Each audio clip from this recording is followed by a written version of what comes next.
doing, you big bloody man? I'm good. I've had a few things to work through, you know. With Sarah? No, with George Lucas.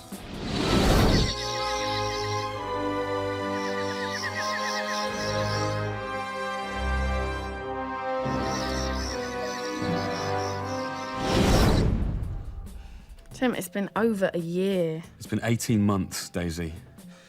And it still hurts. Well, I didn't think Phantom Menace was that bad. You are so blind! You so do not understand! You weren't there at the beginning. You don't know how good it was, how important. This is it for you, this jumped-up firework display of a toy advert.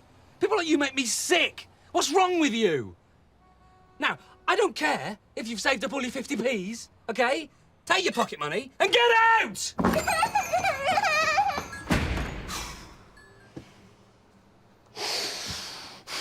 What a prick.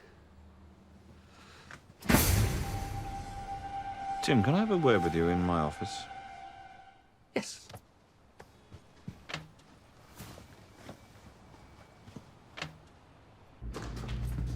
Have a seat, Tim. Twiglet? I better not. I was like you once. Blonde hair, scraggy little beard, childlike ears, full of beans and spunk. I let my principles get in the way sometimes. I punched a bloke in the face once for saying Hawk the Slayer was rubbish. Good for you. Yeah, thanks. But that's not the point, Tim.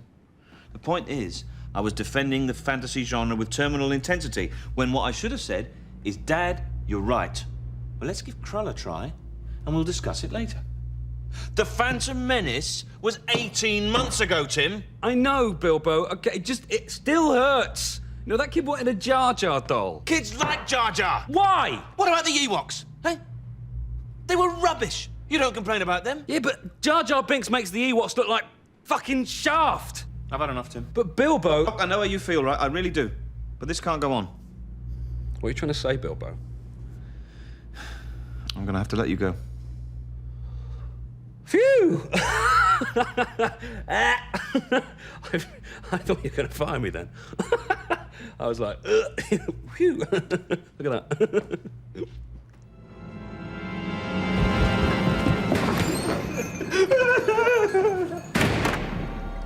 How long have you been unemployed, Mr. Bisley? About an hour and a half. Have you been looking for work?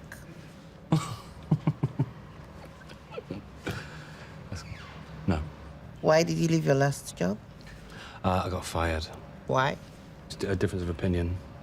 The Phantom Menace. Yeah. Didn't you like it?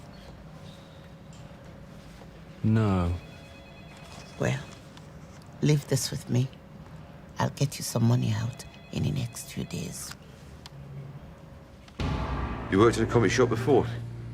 Yeah, the Fantasy Bazaar. Fantasy Bazaar? That's Bilbo Bagshot's shop, isn't it? Yeah. Why'd you leave? It's a difference of opinion. Phantom Menace. Well, yeah, and I wanted to change. Okay. When can you start? I'm sorry? When can you start?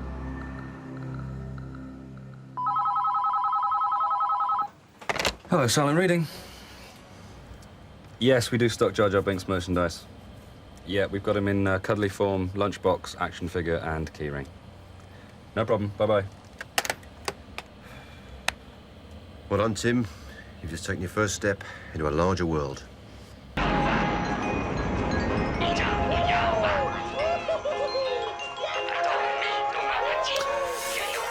It's so evil. Little Ewoks. An entire empire brought to its knees by small, furry creatures. Yeah, that's my point exactly. Leave him alone. Brian, did you notice that everything that transpired in those three films, and I mean everything, can be attributed to the actions of one very minor character? Who?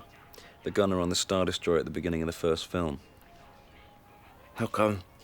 Well, because if the gunner had shot the pod that C-3PO and R2 were in, they wouldn't have got to Tatooine, they wouldn't have met Luke, Luke wouldn't have met Ben, they wouldn't have met Han and Chewie, they wouldn't have rescued Princess Leia. None of it would have happened.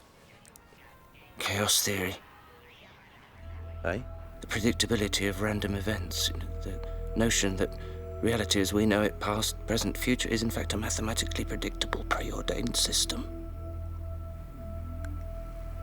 So somewhere out there in the vastness of the unknown is an equation for predicting the future. An equation so complex as to utterly defy any possibility of comprehension by even the most brilliant human mind. But an equation nonetheless.